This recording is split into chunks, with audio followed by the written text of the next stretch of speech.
And welcome back to another episode of the Hella Chisme Podcast. My name is Dana, and I'm your host. I'm so happy to be back. Happy, happy life.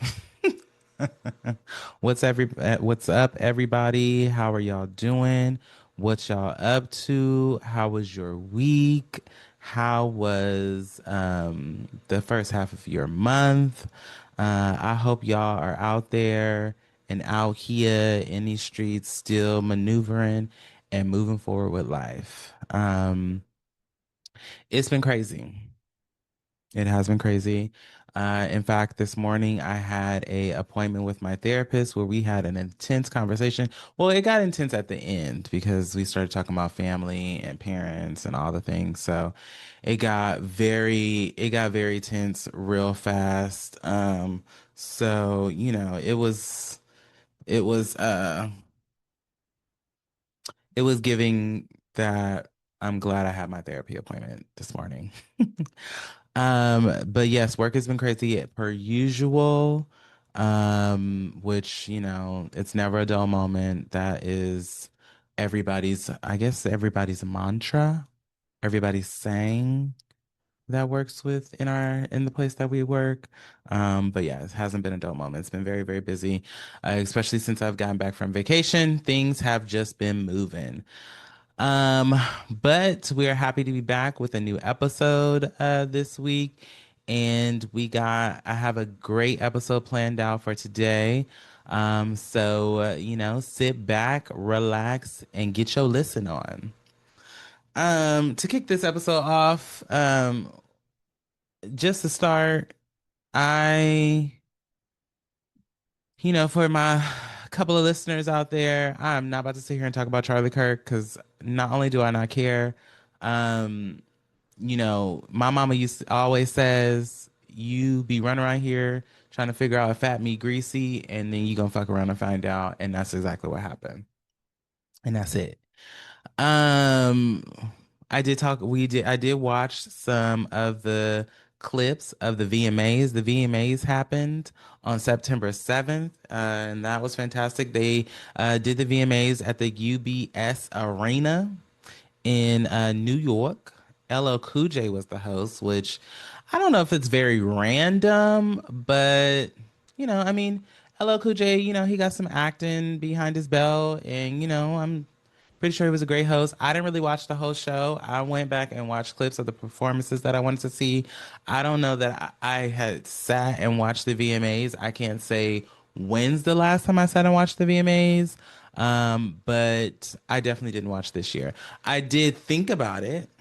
I had intentions, but I didn't necessarily act on those intentions because me and my husband decided to go get massages instead. So so that's what happened. But yeah, LL Cool J hosted it. And the most nominated was Lady Gaga. She had 12 nominations, and she was one of the leading winners, as well as Ariana Grande, Sabrina Carpenter as well.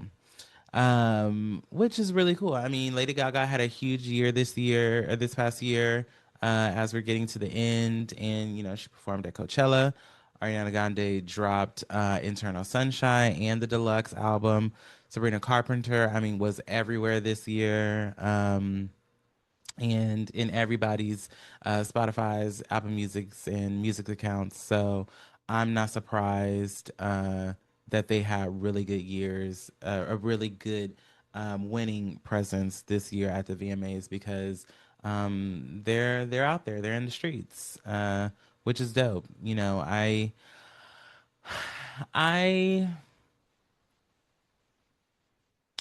I don't know that I am and it's not that I'm not a fan of Sabrina Carpenter. I am not 100% sold, but she has good music and good songs. So it's like, I'm in the room. I'm in the room. I'm just not yet 100% sold yet. I'm just not there. And that's fine. I don't feel like I have to be or need to be right now. I'm not fully committed. Um, but when we talk about my girl Tate McRae, ugh, I'm like, I'm here for it. I'm buying it. I'm taking what she's putting down. I'm here for it. So yeah. Getting into some of the performances, let's talk about Mariah Carey. Mariah Carey won the Video Vanguard Award this year.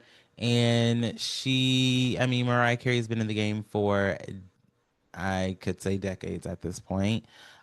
She got the Video Vanguard Award. She performed a melody of We Belong Together, Sugar Sweet. She did the one song, Honey, is that what it's called? With her and Oh Dirty Bastard. Um, and Fantasy. It was really good. I actually just watched that one because I didn't realize she had performed. But Mama was up there looking a little stiff in them tight ass spandex leggings that she had on. But she looked good. She looked good. She looked snatched. She looked put together. She did have that audio track in the back for "We Belong Together," which girl, go off, sis. But she did good. I think she did fantastic. I think she looked good, and honestly, she deserves all the accolades and all her flowers.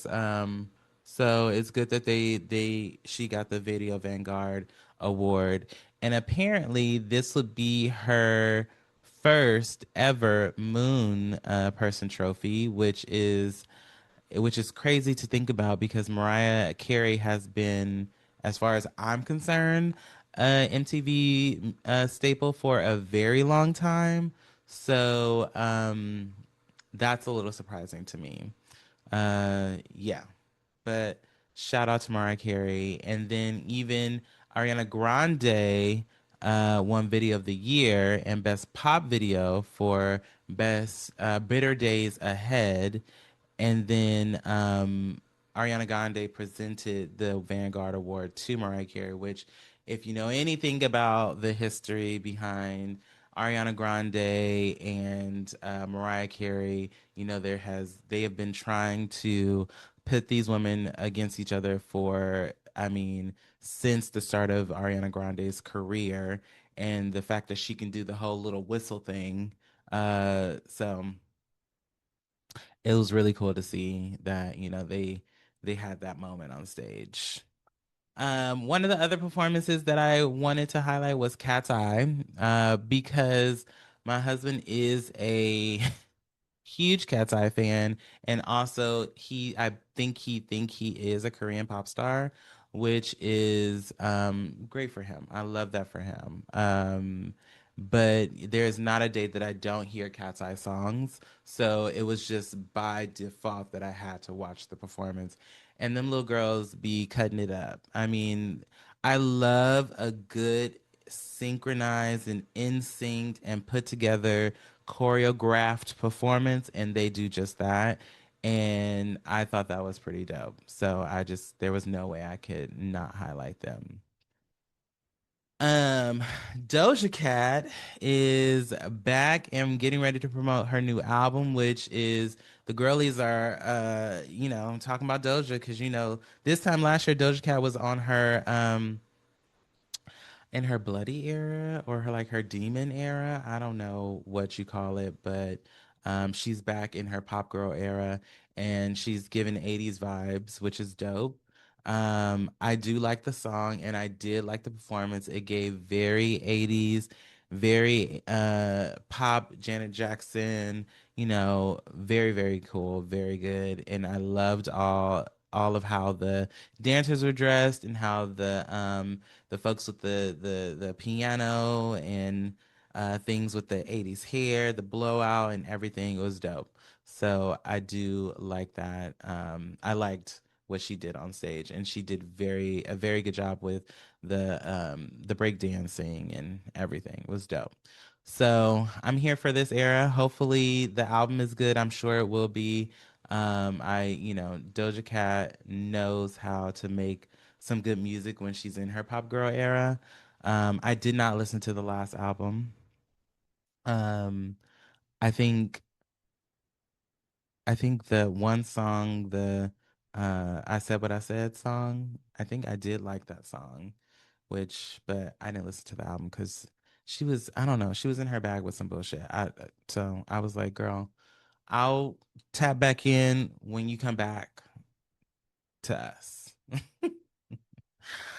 And my girl Tay McRae performed as well. She did a fantastic job. Um, she did a mix of revolving door and sports car, and she did that iconic leg backflip thing. Child got everybody out here trying to break their back and kick their leg in the air at the same time. I was here for it. She's too one of the girls that I'm like, I'm here for the choreography. I think she does her own thing, but she's very good at doing it. And it looks like she's having a good time and she's being sexy and sassy at the same time. And I'm here for all of it. So shout out to Tay McRae and the with the all the mannequin chrome dancers and use them as statues with the black sand. It was dope. I'm here for it. And then lastly, Sabrina Carpenter performed as well. She did Tears from her album Man's Best Friend. And it also had some urban 80s vibes of like New York City as well. And she had some drag queens on stage with her, had some of the guas, and she did the iconic, what people are saying is like the iconic Britney performance when she was all wet and it was raining on stage and everything. So that was sickening too. So I think those were my faves. And the girls did good. I would say that all in all, for what I saw from the performances that I saw this year, I think that the pop girlies were in their bags this year, and shout out to y'all. But moving on, we're going to take a small break and then we're going to get into today's conversation with today's guest. So let's step away and we'll be right back. Bye. And we are back. Very excited for today's episode. We have a fantastic guest, if you don't already know. I am excited to have this conversation today that we are going to have. And we're going to welcome Dr. Marcus Shepard, and y'all going to be nice. Tell the people about yourself, tell them who you are, and we'll jump in. Sure. My name is, as was said, Dr. Marcus C. Shepard, but of course, for the podcast, right, you can call me just Marcus. I'm a tenured professor of communication. I Mhm. study interpersonal communication as well as rhetoric. My specialty in interpersonal communication is kind of what we're going to delve a bit into on today's episode. I Mhm. also host a podcast after several years of my students asking me to give them a little something called Off the Data Provided. So Mhm. if you hopefully enjoy what we're going to discuss today, feel free to check that out as well. And I have also released a book, Midnight Musings, Interpersonal Communication and Social Media, that you can also Mhm. check out. It's more so a textbook that I use with my students, but it also has a lot of great information out there for you. So I think that's good enough for who I am for these purposes. Yes, yes, absolutely. And thank you for sharing and thank you for joining us on today's episode. So on your podcast, Off the Data Provided was actually how I found you, and following you on social media. And I do think you do a very great job, obviously, of diving into the topic of communications and interpersonal relationships. Share with the people a little bit how you started down that path. Like what made you interested in the communications topic and then moving in the direction that you moved in professional wise? Sure. So I actually got into communication studies because I originally wanted to go into the music industry. And so I was looking around to see what degrees people had, and a lot of people had communication degrees or communication backgrounds. So I was fortunate Mhm. enough to graduate high school early and do kind of a high school internship with Universal Republic Records. And so that's where I kind of met a lot of people who had these communication degrees. So, of course, when I went to college, I declared I wanted to be a communications major. But while I was there, I kind of fell in love with teaching. I actually taught a few undergraduate courses. I went to Northwestern for undergrad and then USC for my master's and PhD. And so I was teaching classes and really fell in love with just lecturing, talking, helping people understand, having healthy debates, things I think, Mhm. we're missing maybe in this current Mhm. day and age. And then Mhm. really into the interpersonal realm actually came about from students coming to office hours for help in other classes I was a TA at, and they would ask me, for personal advice. And I would always say, Mhm. like the tagline for the podcast, right, off the data provided, I would always tell them, well, off of the data provided, what you've told me, this is what I think you Mhm. should do. And what's always fascinating, I think, for me when I offer advice, whether, solicited or not, I try and give more so solicited than unsolicited advice these days.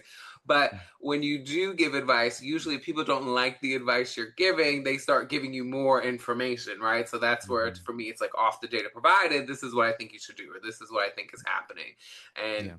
usually people, if they like it, they rock with it. They don't like, well, wait a minute, I forgot to tell you this, I forgot to tell you that, to try and change your perspective and opinion on it. So that's kind of moved me into fascinating interests. I did my doctoral work at USC. I focused Mhm. more so on rhetoric and I focused on Mhm. music. My Mhm. book project or dissertation was on neo soul music, but I also Mhm. always had a love for interpersonal communication, and I eventually Mhm. wrote the book Midnight Musings, Explorations in Interpersonal Communication, because I thought there was kind of this missing element talking about interpersonal communications and social media. And so the Mhm. book is, whew, if I can believe it or not, 7 years old now, but it Mhm. still talks about a lot of topics that people are wrestling with. And I even coined a term in there, amienship, which talks about a different form of platonic relationship that I think we've seen Mhm. evolve in this social media, digital media era that didn't exist, of course, probably a generation before us. Yeah, yeah, 100%. And I think when you talk about the connections between social media and building relationships, it's a lot to unpack there. I mean, people have chosen different pathways to connect and to build the relationships that they have, especially using social media. And we are definitely going to get into some of that as we move through today's conversation. So on this show, we've talked a lot about like different forms of communication, and we've talked about like dating, we've talked about relationships. And one of the reasons why I wanted to dive a little deeper into the communication and the building relationships with one another, and how those things connect and correlate is because I also have studied communications in my college life. Uh, Mm. and Not the college life way back when. the college life way back when. No, I mean it's always been something that I would tell people. I'll be like, I'm pretty good at communication, which I can say that sometimes I am. Am I the best communicator at all times? I am not. And I think that it's important to have these conversations because we are in a world where COVID was a thing. So all we were doing were communicating through either social media or this way virtually, and we weren't in person with each other as often. So I think sometimes some of those practices have gotten lost. Some of those practices weren't utilized at all. And so I think it's a great time to set the tone for this conversation, to have this conversation now. Um, Starting simple. What is your definition of an interpersonal relationship for the folks so that they know and understand and we keep it very simple for the peoples? Sure. So when I think about interpersonal relationships, I always take a step back and think about interpersonal communication. And Mm-hmm. so, what's important to think about with interpersonal communication is that it's a selective process. And so, Mm-hmm. what that means essentially is it's selective. You don't choose to engage with just anybody when it comes to interpersonal communication. And it's a Mm-hmm. process because it evolves over time. So, Mm-hmm. we're creating meaning, we're building connections, we're reflecting with one another. And usually, with interpersonal communication, our ties become closer as we get to know each other on a deeper level. And as we continue to communicate, we grow Mm-hmm. closer, we form best friends or romantic relationships or even family members. If you're a child and you meet a family member, right? Okay, you're getting to know them a little bit.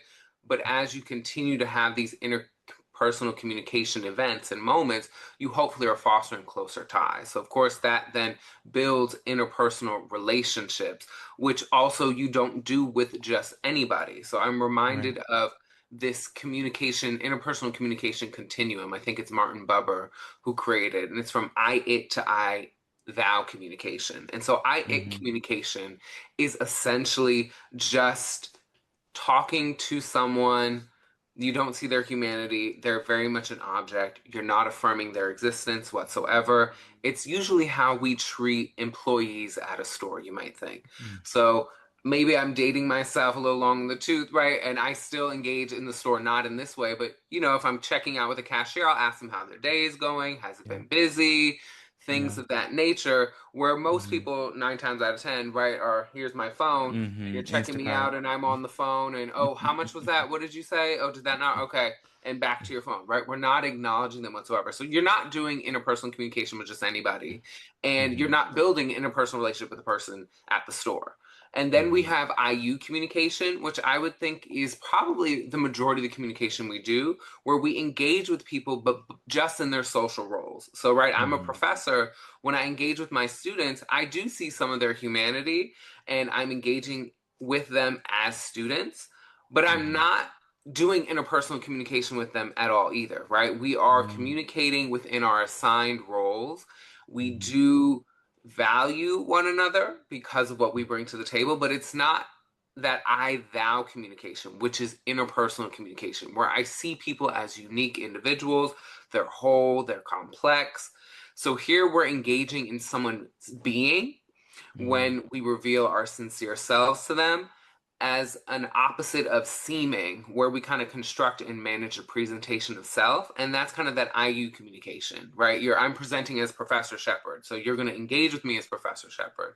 That's about the extent of our relationship. So clearly there's more of a communication engagement than the employee at the store or a dog walker. Maybe you pass your dog off to them and you're like, all right, I'll see you in 30 minutes.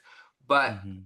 that's how we build and see. So to me, it's always fascinating when people talk about interpersonal relationships or interpersonal communication. Well, it's selective and it's a process, and you're Mm-hmm. not doing it with just anybody. And I think part of the larger issue, even before COVID has become a thing, right? We're still in a pandemic, FYI, right? Mm-hmm. But before even COVID became a thing, we were seeing this breakdown where people are craving these interpersonal relationships and believing they Mm-hmm. have them, where in reality, they probably don't. And I think that's a hard Mm-hmm. pill for a lot of people to swallow.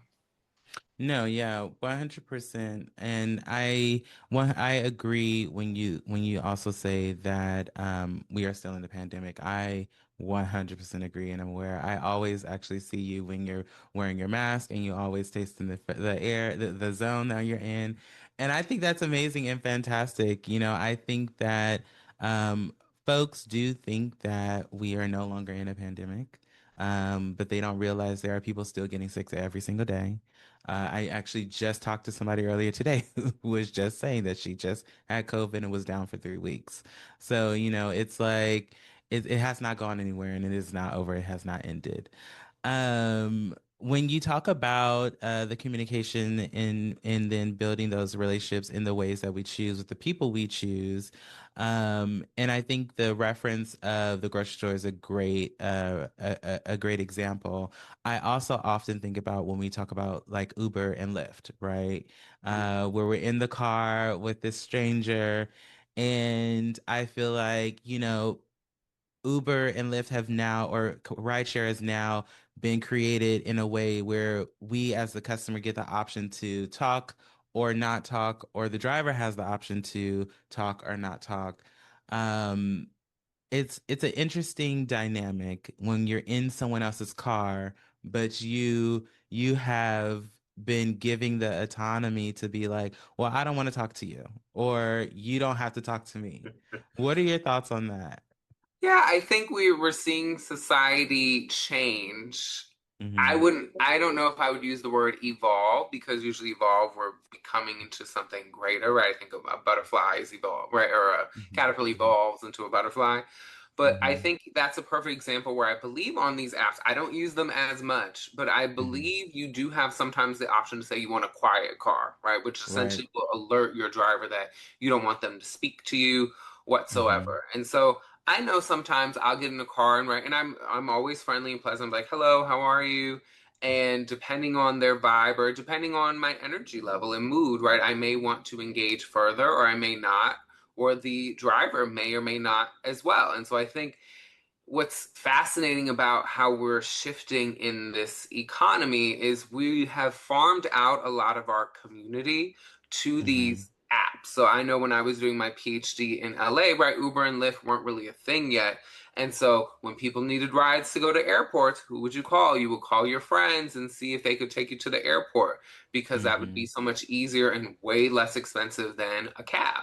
And so Hmm. clearly now, instead of calling up a friend, oh, I'm coming to visit you, it's like, okay, yeah, you'll just take an Uber here to visit me, right? So a part of community, a part of a interpersonal communication event, right? I remember picking up friends or driving them to the airport, right? What are we doing? We're talking for 30, 40 minutes while I'm driving you to the airport. We're having great dialogue, great FaceTime. So some of these communication events are disappearing because we Hmm. are relying and using this technology. And so that becomes part of this breakdown where people desire community, but they're not necessarily willing or maybe even potentially able to offer that service, right? I know during the lockdowns, I ended up selling my car because I wasn't really using it much before the Hmm. pandemic began. And now, since we're no longer on lockdown, though very much in a pandemic, I believe it's over 1 million people a day are still getting COVID Hmm. just in the United States alone. We're in the 11th wave.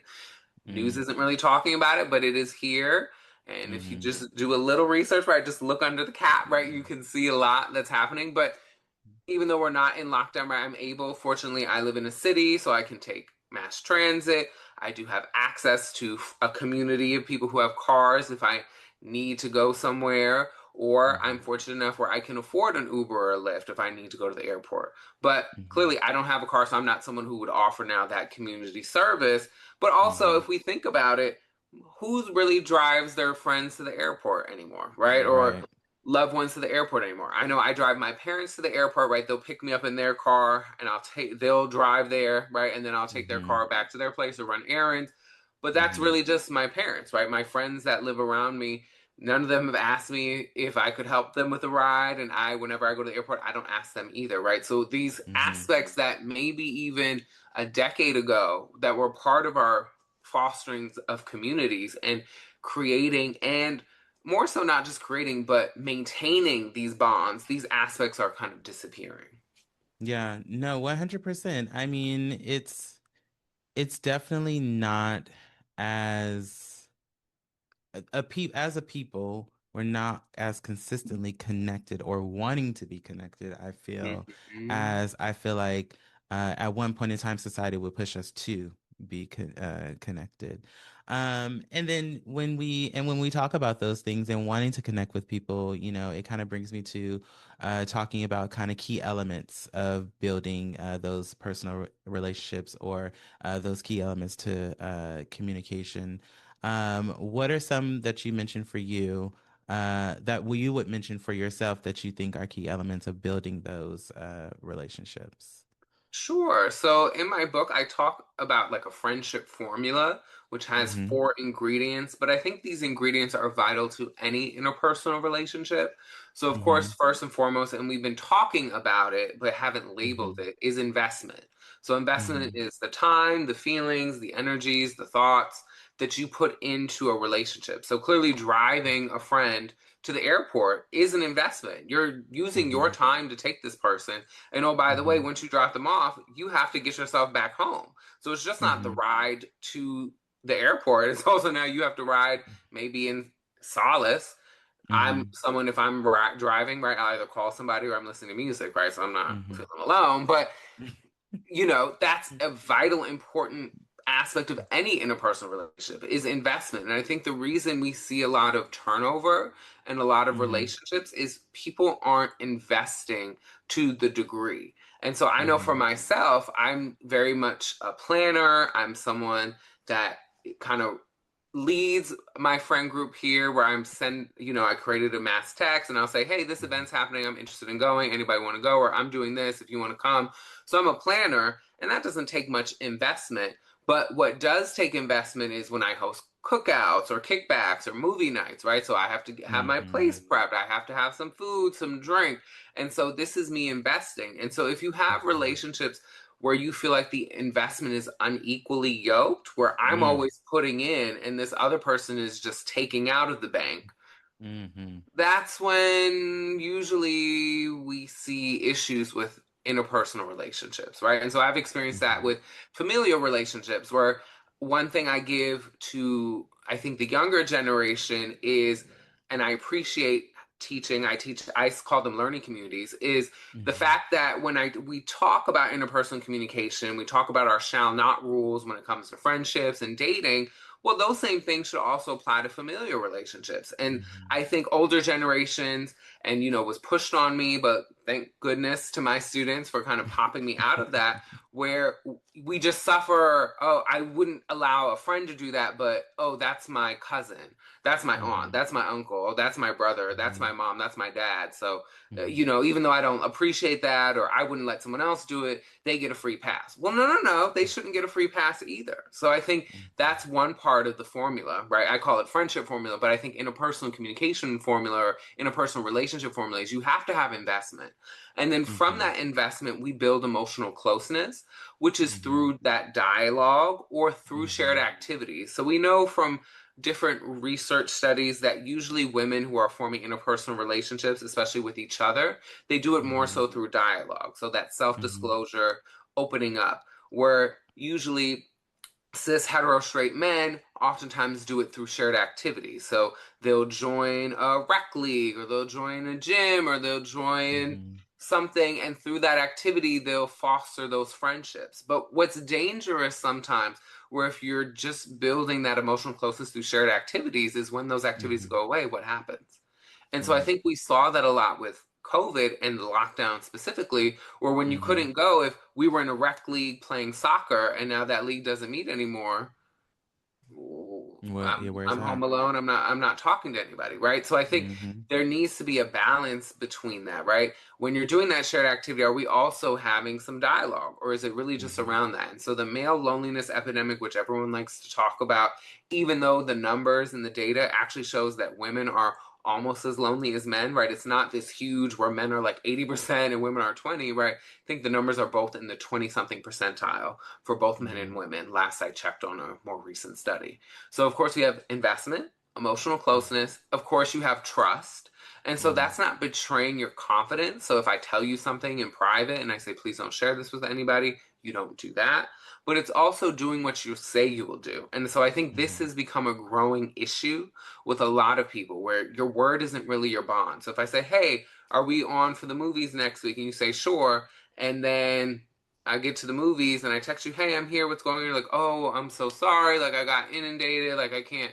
Okay, that might happen once or twice. But if it keeps happening, well, do I want to keep investing if I can't even Mm-hmm. believe you're going to show up to do what you say you're going to show up to do? And so I think that's a Mm-hmm. huge issue. And then, of course, support, which is both verbal and nonverbal. So, of course, Mm-hmm. nonverbal support, right? Hugging someone, holding their hand, rubbing their back, and then verbal support, physically showing up, saying good, positive things to people. So I don't know when this will air, but this weekend after we're recording, right, I'm going to DC to literally support a friend who's running his first half marathon, right? So I'm showing Mm-hmm. up, I'm investing, right, my time. I have to travel to DC, my money, I have to travel there. and I'm Mm-hmm. showing up supporting him, trust, he believes that I'm coming. My word is my bond. And Mm-hmm. clearly, we're going to have emotional closeness. There'll be some shared dialogues while we're physically face to face, as Mm-hmm. well as, of course, the shared activity of supporting him through this milestone. So I think those are really four building blocks to any interpersonal relationship. And when a few of those are missing, that's usually when the interpersonal relationship starts to go Starts sideways, to go down. someone pulls back, Mm-hmm. or people ghost one another, right? So we see that especially in dating, but I think it's becoming slowly more and more common with newer friendships where you might start off on a great foot, then someone starts becoming unavailable too much, and then you're like, well, why do I keep asking this person to do something if they always turn me down? I just won't hit them up. They never hit Mm-hmm. you up. Say la vie. So you triggered a couple of thoughts for me, and we're gonna head down.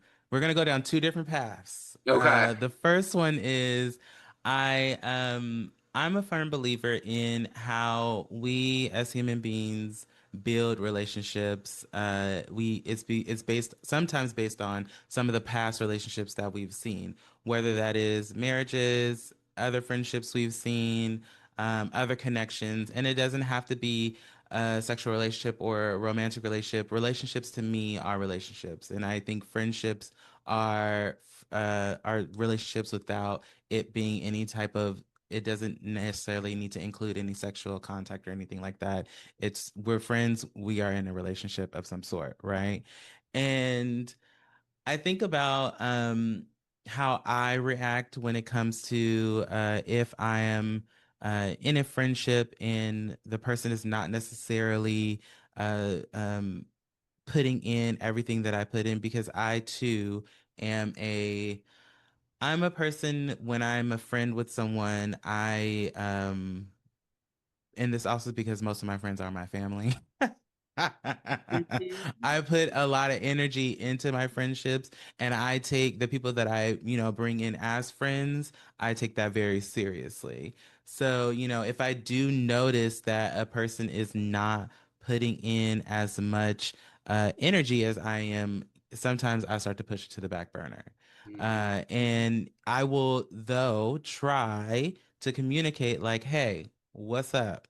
Like what do we got going on here? I do it with friends. I even do it with my husband. If I'm like, you're not really giving me as much energy as I'm needing right now, so Mhm.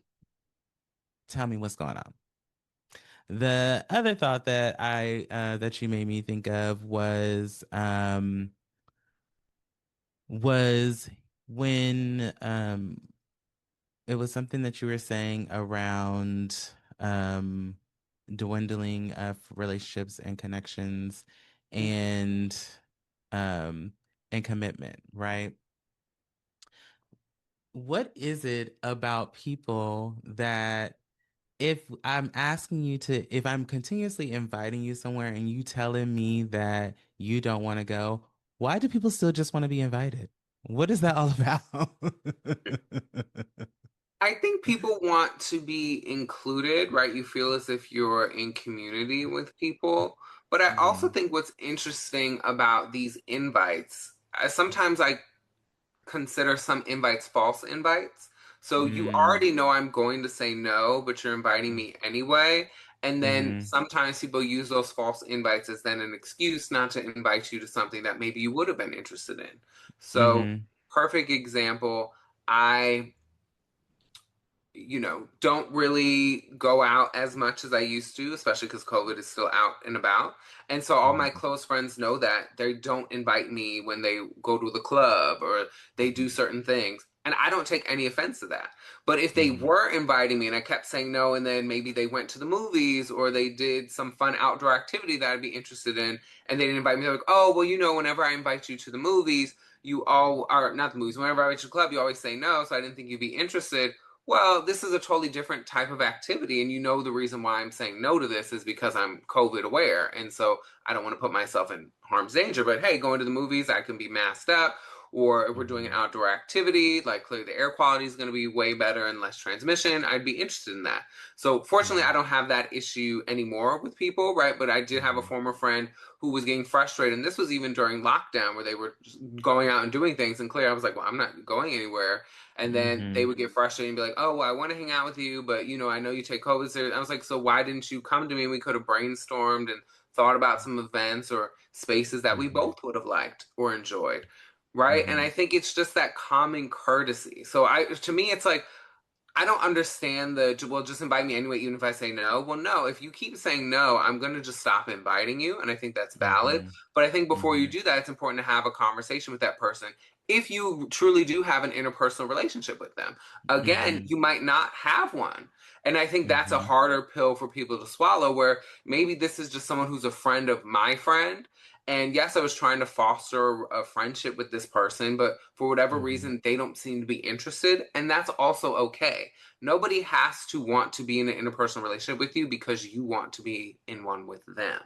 And so that is going to be, yeah, that's Ooh. something people have to realize. And I think as you get older and we kind of remove our egos a little more out of Mm. the way, you are able to move in a way where we're just not compatible. The way I do Mm-hmm. friendship isn't going to be compatible with you, right? I let close Mm-hmm. friends or people that are becoming close to me that if you get in a relationship, a serious relationship, that doesn't mean that we go from talking every week, maybe multiple times a week, to now I hear from you, I don't know, Once or every twice. twice a month or every other month. And that happened with a former close friend of mine. But he knew that because I had cut off a friend who literally just went ghost because he got in a relationship and then popped up when the relationship ended and expected me to just pick up where the pieces left off. And I said, I don't do that. And you're aware of that.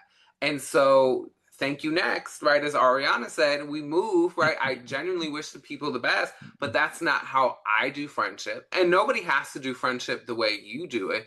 But if there's some commonality or some crossover, then that's where we can build from. But a non Mm-hmm. negotiable, right? A shall not rule for me is friendships aren't placeholders for romantic relationships. And I think a That's lot of right. people, especially in their 20s and sometimes in their 30s, that's what friendships are, right? Oh, you're the people I hang out with, I see all the time, but now I got a partner, now I'm dating someone. Mm-hmm.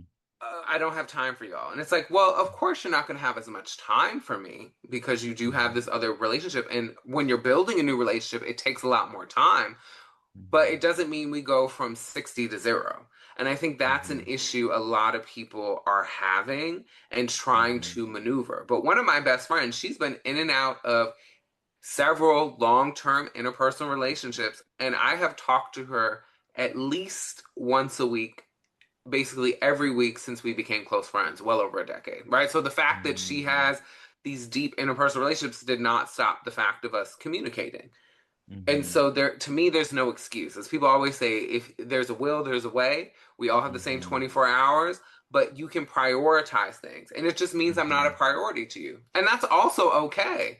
We just have to be realistic and honest about that, and then we can move accordingly. Yeah, it just goes back to your point of what you were saying earlier that people, essentially, people make time for what they want to make time for, and they choose who they want those connections with, right? Hmm.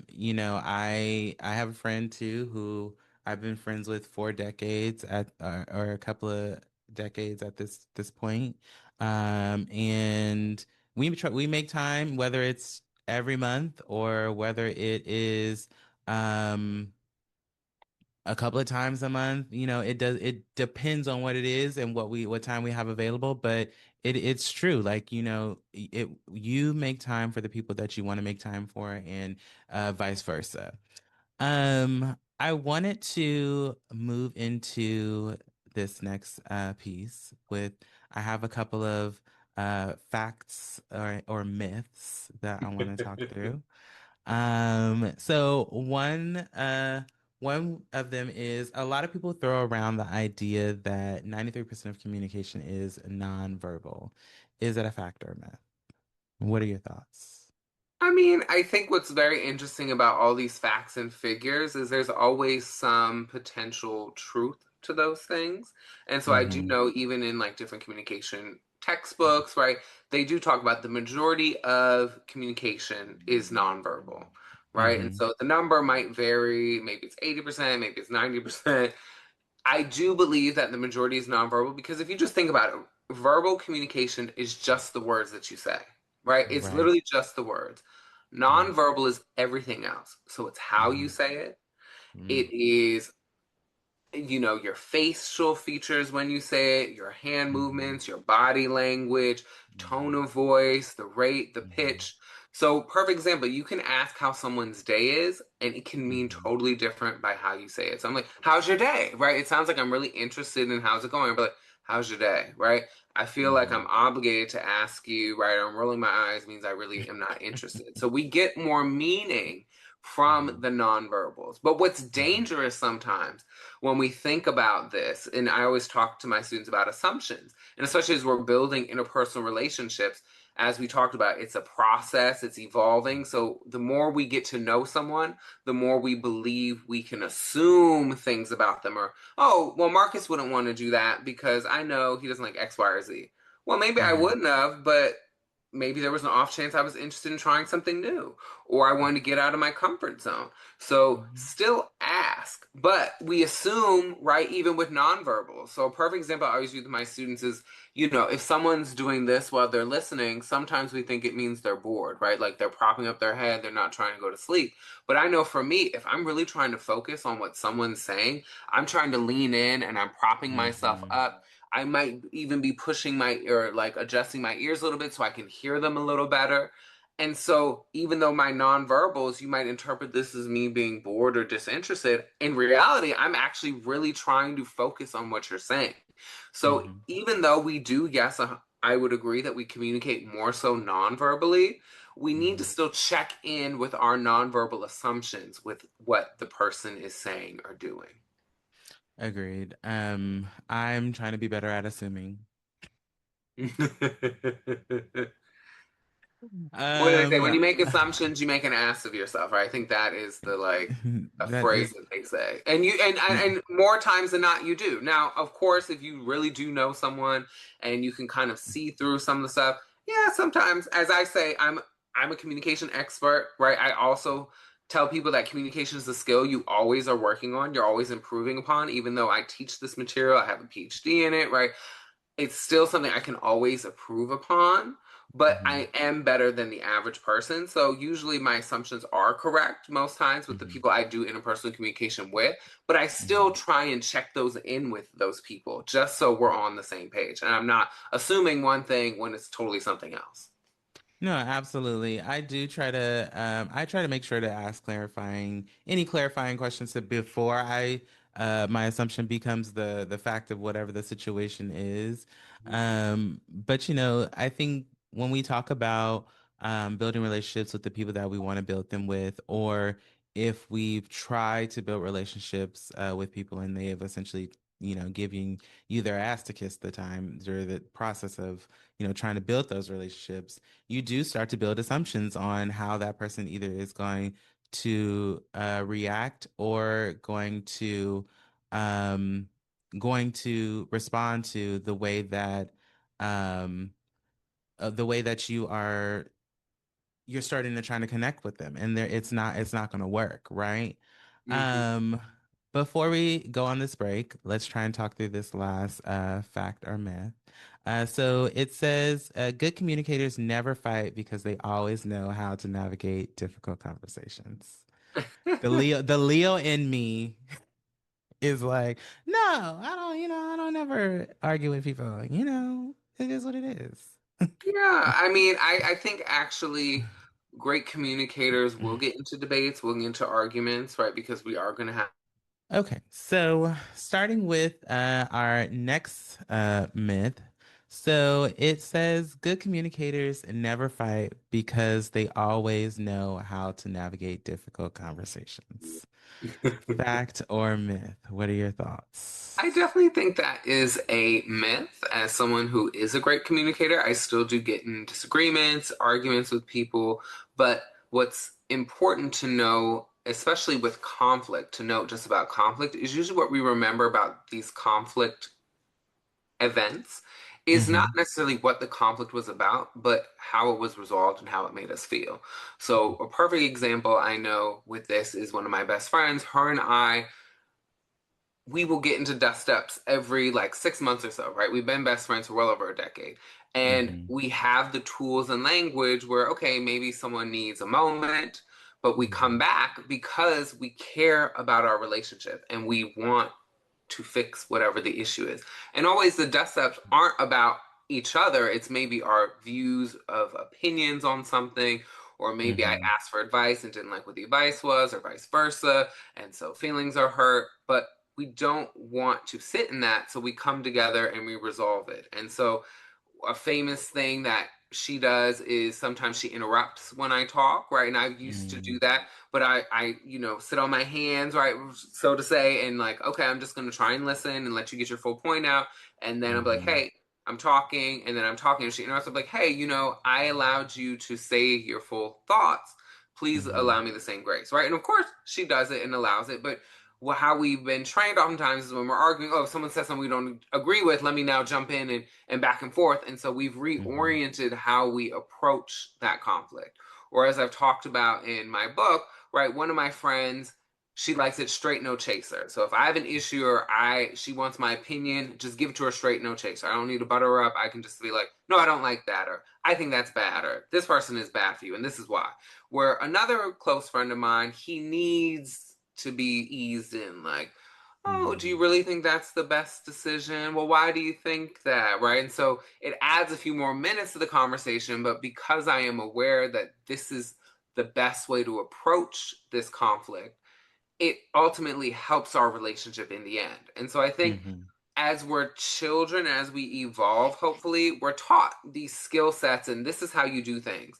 But as you evolve and you gain, we have concepts of person centeredness and cognitive complexity. But essentially, what Mm-hmm. all that means is as you realize that people are unique and different individuals, you have to then engage with them a little differently. So I can't Mm-hmm. treat friend A the exact same way I treat friend B. I can very Mm-hmm. much do that, but I'm probably not going to have the most beneficial relationships with those individuals because they're not the same person. And I shouldn't also Mm-hmm. have the same expectations of them because they're also Mm-hmm. not bringing those same things to the table. So even great communicators, or I'm a great communicator, several of my friends I would argue are great communicators, we still get into arguments, we still get into dust ups, but we know how to work through them in a way that's Mm-hmm. productive. And I think that's what great communicators do. They realize that conflict is actually a moment to show that you care about somebody. Because Mm-hmm. if I care about you, I'm going to work my way through this conflict. But if I don't Mm-hmm. care about you, I'm just going to leave you dying on the vine, in essence, right? So if what we see sometimes as we talk about interpersonal relationships, if you get into a really big conflict with someone and you're forming a friendship with them, you're not Mm-hmm. really locked in yet. We would call Mm-hmm. that nascent friendship, right? It's the beginnings, it's sprouting. If we get in a really bad conflict, I don't like how you handled it, or maybe you don't like how I handled it, our friendship probably isn't going to move forward because there's not enough support, there's not enough basin for our Mm-hmm. relationship to survive that cut in the concrete. But clearly, I most of my friends I've known now, or my closest friends I've known for almost well over a decade plus. So there's Mm-hmm. so much foundation for our relationship that any conflict isn't going to shake us too much because we have continually built upon it. And one of my friends in particular, we do friendship check-ins where it's like, well, Mm-hmm. how am I showing up? Is there something I'm missing? Is there something I'm not doing that you want me to do? Is there something I'm doing that you don't want me to do anymore? How can we move forward? So I think that's definitely a myth that great communicators don't have conflict, don't have arguments. They do. They just hopefully know how to maneuver them better to actually strengthen the relationship. So I want to, before we move on to the next part, I actually want to reframe this myth or fact and use it in a frame it in a different space. So we talked a lot about friendships, we talked about relationships, and we've talked about building those connections and how to navigate things like that in that space. What about the workspace? And I'm like, and I mean. I can share that what if I was the person who had an interaction with a coworker who I have to work in the same space with and we've not had good interactions, but yet and still I'm still trying and I do consider myself to be a good professional.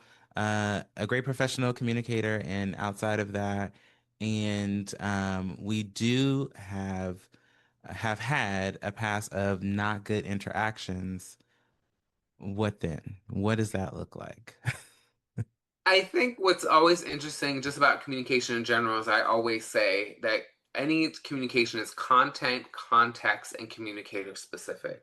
So essentially, Hmm. it goes back to the right off the data provided, where what will work or won't work with one colleague will or won't Hmm. work with another colleague, and vice versa, Hmm. which just goes into any interpersonal relationship, as kind of we alluded to, that what works with one friend might not work with another. What works with one romantic partner won't work with another. Hmm. And I think that's another issue we see just in dating where, well, I've dated your type before. I know how you're going to act. Well, actually, no, this person is unique and different.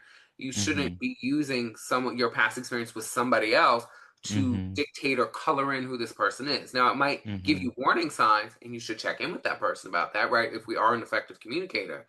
But Hmm. with the going back to the coworker situation, I think what's interesting, and I'm lucky, knock on wood, right? I'm a professor, so my colleagues are also teachers, but we don't really interact unless it's faculty meetings. So I run my class, right? Of course, someone will come in and evaluate me once in a while, but that's really the extent of a coworker relationship for me. And I'm Hmm. famous. I don't know if you've watched Abbott Elementary, but the character who Cheryl Lee Ralph says, she has a famous kind of quote that people use, like, I do my work and I go home.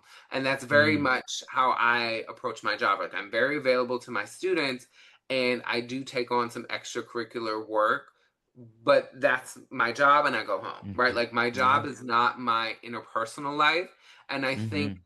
that is becoming a push and pull tug that we're seeing generationally, where Hmm. generations I know, especially my parents, a lot of their friends were coworkers, right? We worked together, Hmm. then we would go out and grab a drink or have meals, or of course we have trips and we're Hmm. going to foreign countries together, right? So we're fostering these interpersonal relationships where I Hmm. think the younger generations are open to collegial coworkers and maybe forming friends, but they also like already have friends at home, right? Like we got Hmm. Wendy's at home, right? Or we got McDonald's at home, Hmm. right? You have your friends at home, and so I'm not coming here looking for friends. And I think Yeah. we also saw that when lockdown ended and a lot of these jobs were forcing people to go back to work, it wasn't because of productivity, because we've Hmm. seen from all the data that people were highly productive working from home, even had better job Hmm. satisfaction, were completing things sometimes on quicker deadlines because it wasn't the Hmm. drudge of commuting or, oh, I got to go to the dry cleaner and do all this, right? They had more freedom to do errands and stuff. So people were happier. But I think a lot of the people more so in management felt like, well, this is my social life, right? Like I leave my house and I get away from my family and I have these friends that I hang out with for a few hours at work and then I go home. And so they were longing that connection. So when it Hmm. comes to conflicts with coworkers, to me, like I'm fortunate where I do have some conflict with some coworkers, but I have that mentality. I do my job and I go home, right? Like these people don't truly know me. Dr. Shepard is a part of me, but it is a persona that I put on when I go to work and I take off when Hmm. I come at home. And Hmm. so I think people need to figure out a balance and also to realize that, like, at the end of the day, these are jobs. And the moment you die, the moment you mess up and they fire you, they're posting your thing on LinkedIn and looking for the next person, right? So even Hmm. though people oftentimes try and make these jobs feel like, oh, we're a family and we need to be together, it's like, but on the flip side, if I mess up, I'm out, right? There's Yeah. no like, Yeah. Yeah. oh, a warning, or if I die, right? Oh, there might be like an email I passed away, but already my job posting is on 20 minutes later. So Yeah. I think when it comes to coworkers, they are a form of interpersonal relationship. But I think when we talk about the bubber, the interpersonal communication continuum, where it's I, it, I, you, I, thou, I would say Hmm. it's probably healthier to just engage with them in the I, you. So yes, I'm Hmm. engaging with you in your role. And if there are common interests that maybe will sprout through small talk, because small talk happens at work, if you're Hmm. interested in pursuing that, great. But I also think it becomes that blurred line. As they say, dating at the job is a very blurred line. I think even sometimes friendships at work can become a blurred line. 100%. I agree. Um, so the next one is moving into the conversation um about interpersonal relationships in the age of dating apps. So this is my favorite little area because I met my husband on a dating app, and Mm. before then, I I had, we've all had our experiences on these dating apps. And whether good, bad, or, whatever it is. But I at one point wanted to pause using a dating app because I was like, I want to see if I can, spark up a conversation with somebody while I'm out in public or while I'm out in general instead of using an app. But the myth is dating communications, so text, DMs, emojis isn't a real way of communicating. What are your thoughts? I would disagree with that. I think we have evolved in communication. So I even think, I'm in my mid 30s, so I've seen kind of this evolution firsthand where with Mm-hmm. these trusty, dusty cell phones, right? Mm-hmm. Text used to be a delayed form of communication where I would text you something and I'd expect a response eventually, right? Maybe the same day, next day. And if Mm-hmm. something was urgent, I would call you if I needed a Mm-hmm. response quickly. Where I've Mm-hmm. actually think I wouldn't know, I wouldn't say evolved in this sense here, but we've definitely changed where texting a lot of people more so think is supposed to be more immediate.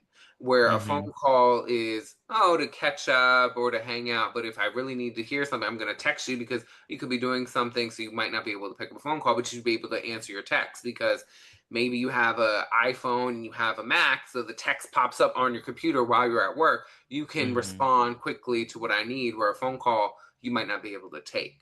So I Right. do think what has been interesting about digital media and social media and how it has impacted technology is there's this concept of punctuation. And so punctuation Mm-hmm. is where something begins and ends.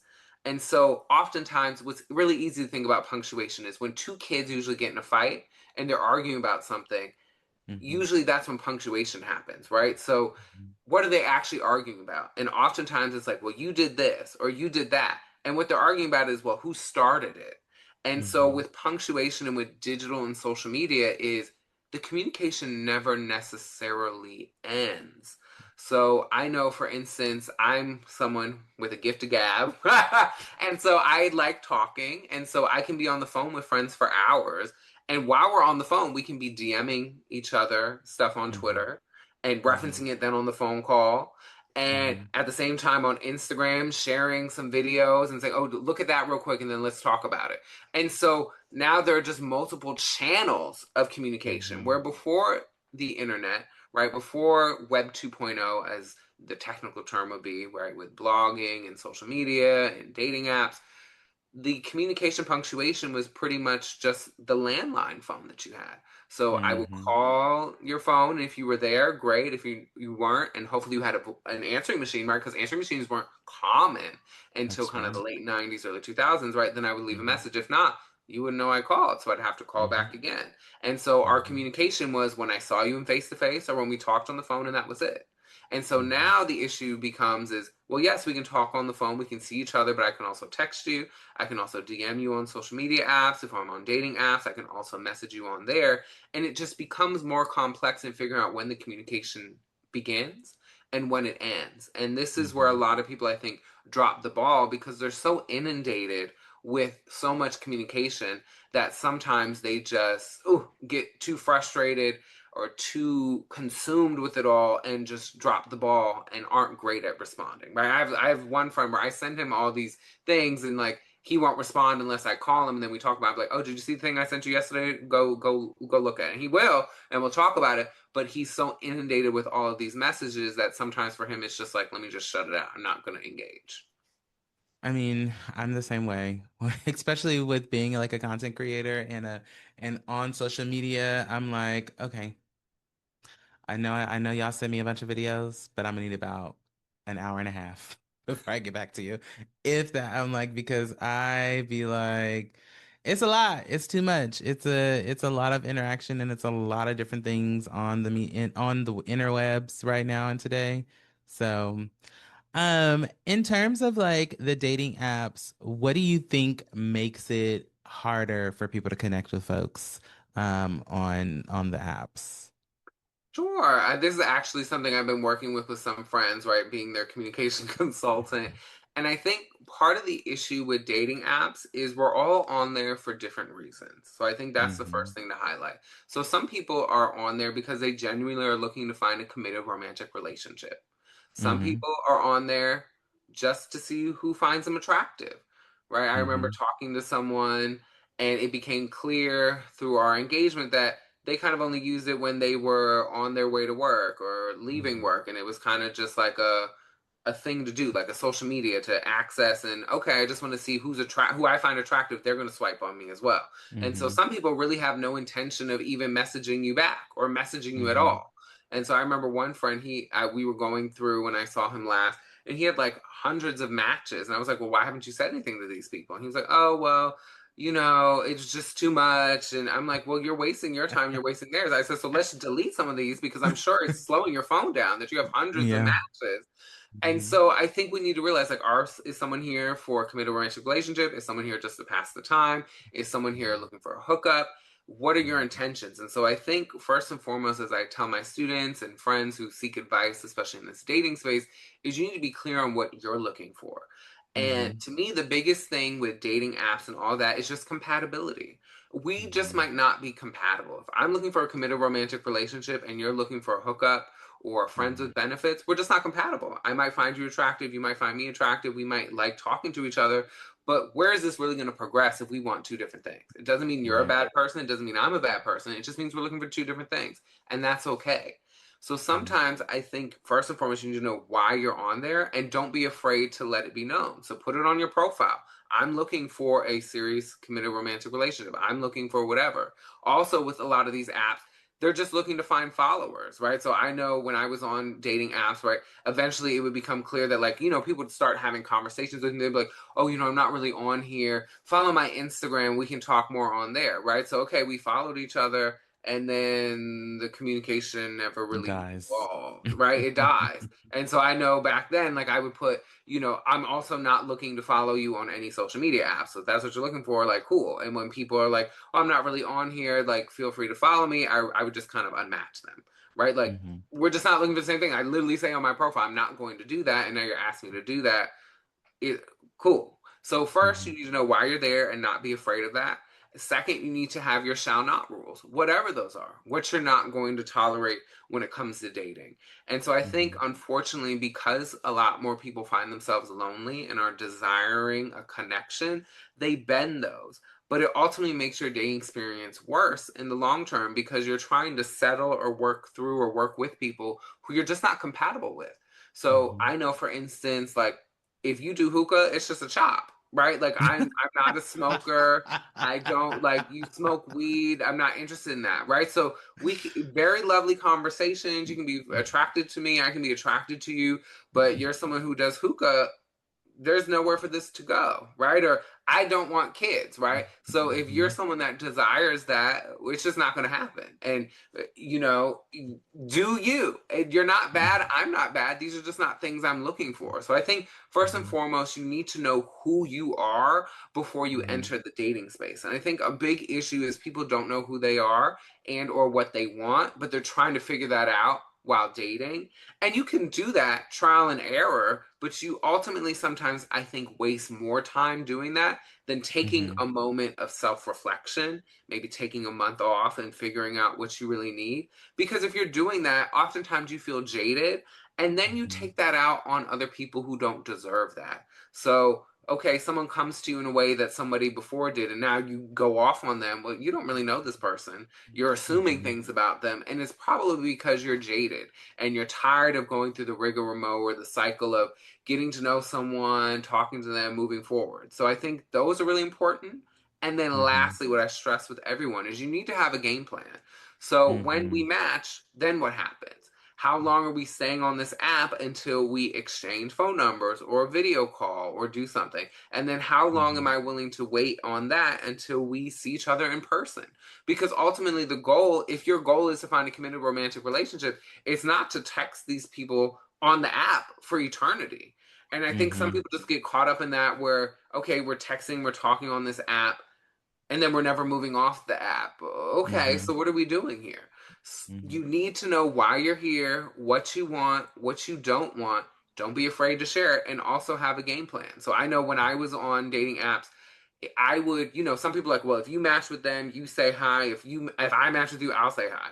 Some people say that, but then they match with you and they don't say hi, right? So my rules were, if anybody matches with me or I match with them, I say hello. If they don't respond to me within 72 hours of me saying hello, it's an unmatch because clearly we're all on our phones. I know at some points when I was dating, right, I wouldn't have notifications on. So, of course, I'm not going to be immediate, but I'm on my phone every day, as is everybody. So, the likelihood that I haven't logged into this dating app in 3 days is slim to none. So, if you haven't engaged with me in 3 days, there's nowhere for this to go, especially if I've said Mm-hmm. something. And that also goes back to if I've asked you a question or we're starting our communication and then I don't hear from you and 72 hours has passed, I'm unmatched because I'm not a priority to you, which I shouldn't be. We're getting to know each other, but you're not investing anything here either. As we Mm-hmm. talked about before, those building blocks, investment, emotional closeness, trust, support. We can't get there if you're not even responding. Or, Mm-hmm. as I found, as you can tell, I have the gift of gab, I can keep a conversation going with anybody. But if I'm always the one Absolutely. asking you questions and Mm-hmm. your response is always like, "Oh yeah, what about you? What about you?" Oh, right, like you're being lazy. You're not really You're not giving interested. nothing to this Yeah, conversation. then we're good, right? Like, Mm-hmm. and that's okay. It just means we're not compatible, right? Some people love doing the interview. I don't. So I think those are really important things to think about when it comes to this dating space and this new way of communicating. And ultimately, if you are looking for a committed romantic relationship, what is your game plan? What is Mm-hmm. it to move off the app in X amount of time where you feel safe enough? And I think some of these apps, I mean, I haven't been on them in a while. I think some of them you can video chat or phone call in them. So it's like, if we've just been texting for more than a week, to me that's a yellow flag, right? Why haven't we chosen, excuse me, to talk on the phone or to Mm-hmm. video call? Mm-hmm. Why not? If we're both looking allegedly to get off this app. Mm-hmm. 100%. I agree with everything what you said. I mean, when I was dating, I had instances where I would be like, "Okay, do you want to go get a drink? You want to go to dinner? You want to go do something?"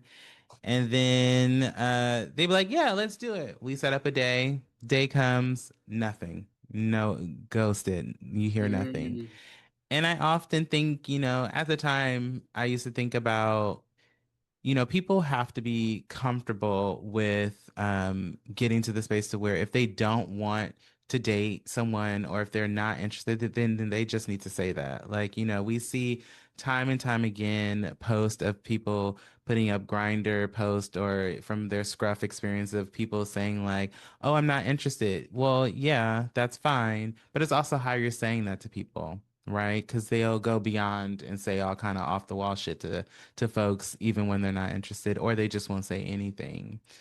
Um, this has been a great conversation.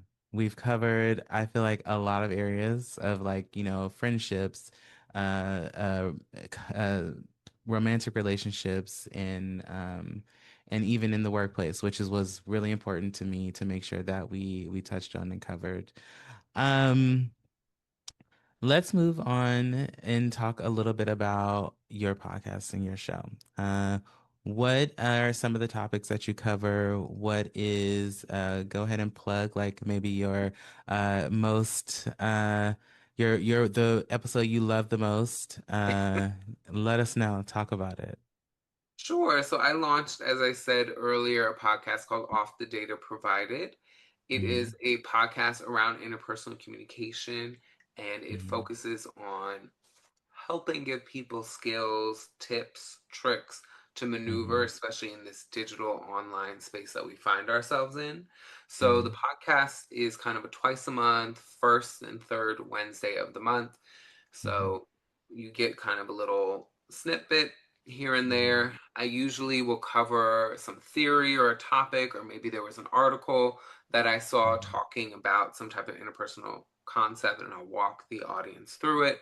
And then I will have an Ask Dr. Shepard where listeners oftentimes submit kind of interpersonal issues or looking for Mm-hmm. advice, where I offer them some based on what they share with me. So, as I Mm-hmm. said before, it came about because students had kept asking me after they've taken my interpersonal communication course if there was like a memento or something they could take or have, because I Mm-hmm. don't record my lectures or anything. And so they were asking for like a video podcast or a podcast, and I was like, well, I don't know about video podcasts. I'm gonna try and get gussied up and all that, right? Like, but I can give you an audio podcast for sure. And Mm-hmm. so that is kind of the essence and nature of it. And so far, it's been enjoyed by more than just my students, which I totally appreciate, as it was kind of designed for them. When it Mm-hmm. comes to, I guess, favorite episodes, I don't know if I I have a favorite episode or topic. I think the topic that I most enjoy talking about, I say, well, when we discuss friendships, because I think Mm-hmm. it's an under discussed topic in terms of Mm-hmm. the mass population in public. I think when we Mm-hmm. think about interpersonal communication, most people focus on dating, and then Mm-hmm. after dating, it's family and maybe Mm-hmm. coworkers, as you highlighted. Mm-hmm. But Mm-hmm. friends are a fascinating interpersonal relationship because there really are no rules or Mm-hmm. governing bodies that tell us Mm-hmm. how we engage with these relationships. So if you think about when it comes to romantic relationships, if you get married, well, it's an institution under the state.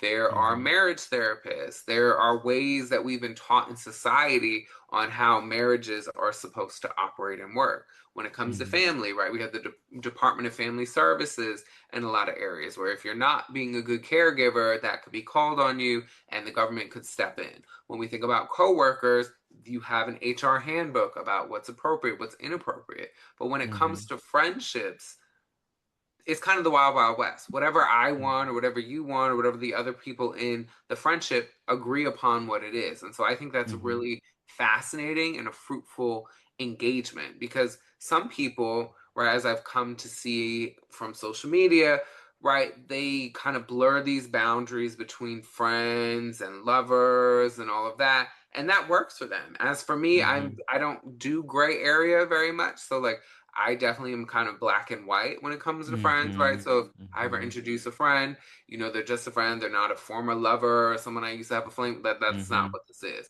And so Mm-hmm. for me, I think that's really interesting just to explore, to see what works for other people, right? Because what Mm-hmm. works for me may not work for somebody else. So I think when I Mm-hmm. talk about friendship, that's what I'm most interested and excited about, because I think people talk about dating and sex and Mm-hmm. all that ad nauseum, and sure, it's fun and it's flashy, but there's Mm-hmm. so much talk about that. When it comes to friendships, there's not as much talk, or it's kind of stunted talk, where it's stuck in that grade school, like, well, these are the rules of what friendship is. So I know something famous is like, if I date somebody, then my friends can't date them. Well, it's like, Mm-hmm. well, why is that? Like, okay, that's kind of like a grade school rule. Now, if that person wasn't for you, maybe they are for your friend. Maybe they're your friend's forever person. Are they supposed to Mm-hmm. just block that off because you had a 3 month tryst with this person? Now, maybe if you were in a long term committed relationship with this person, I can maybe understand that argument. Maybe not, right? So I think, as I said before, it's off the data provided. It's always context, content, and communicator specific. So friendships, I think, are the thing I most enjoy talking about. Yeah, and I think in hearing you talk about it, I can hear the passion behind it. And I think it is important to talk about friendships. Before most people, that is what the relationships that they have are friendships. And most people talk about how they want to build friendships with their partners. So I think it's very important. And I love that you talk about it.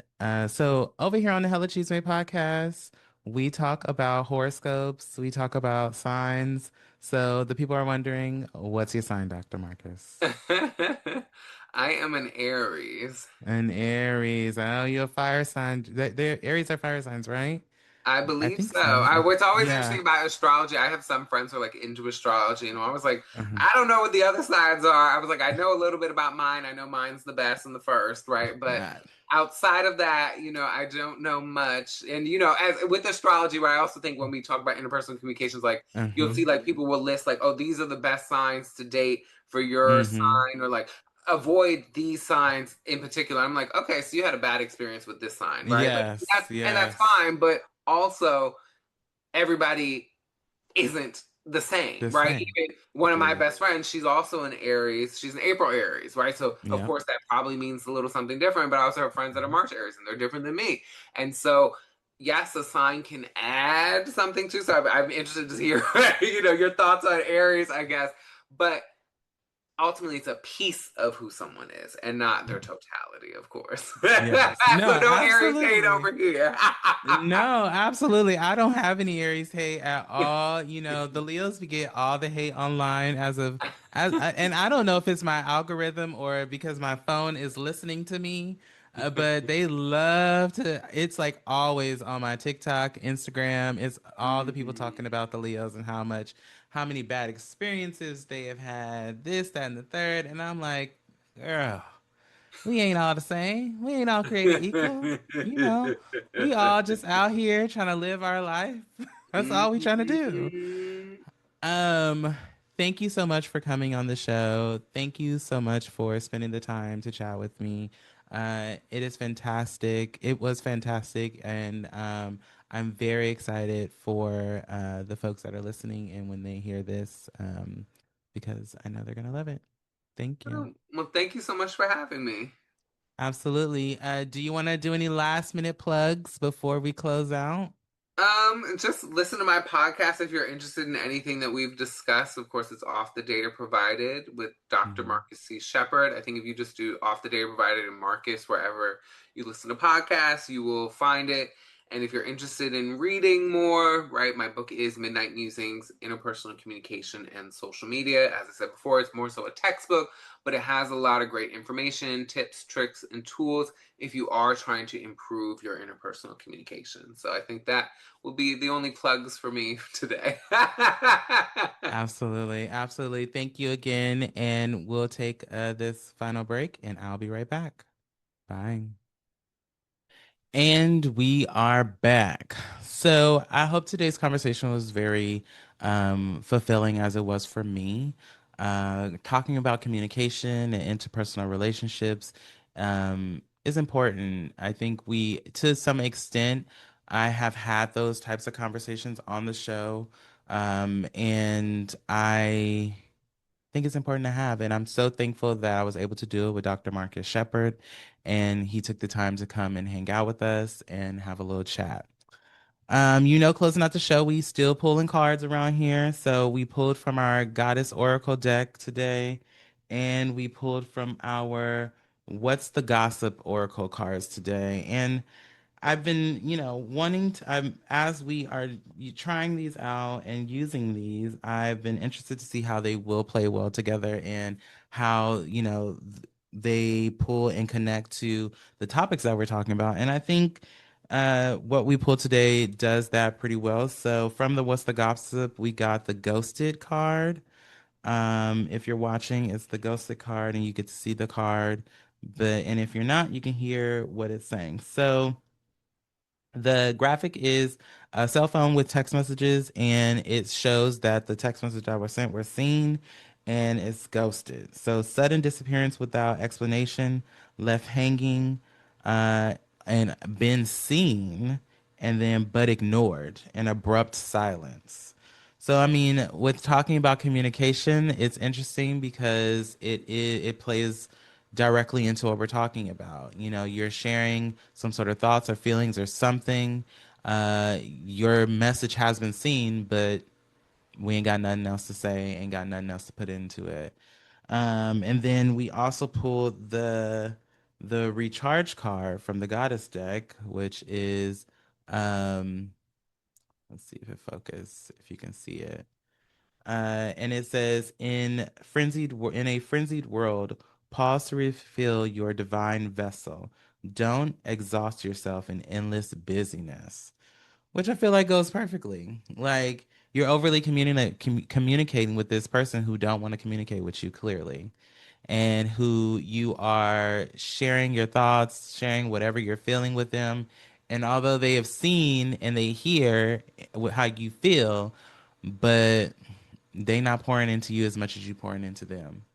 I think that's important when we're talking about relationship building. That's important when we're talking about communication. If a person is continuously showing you that they're not trying to communicate with you in the way you're communicating with them, then it's probably time to let that go. Because you need to be with somebody who is, or you need to be connecting with someone who is going to see you and hear you in the way that you feel you need to be seen and heard. And that's that.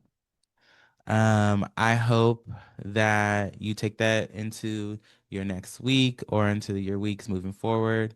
And I hope that you enjoy your weekends, and your peoples around you. And I hope you enjoyed this episode. Thank you for listening. We'll be back next time. Bye.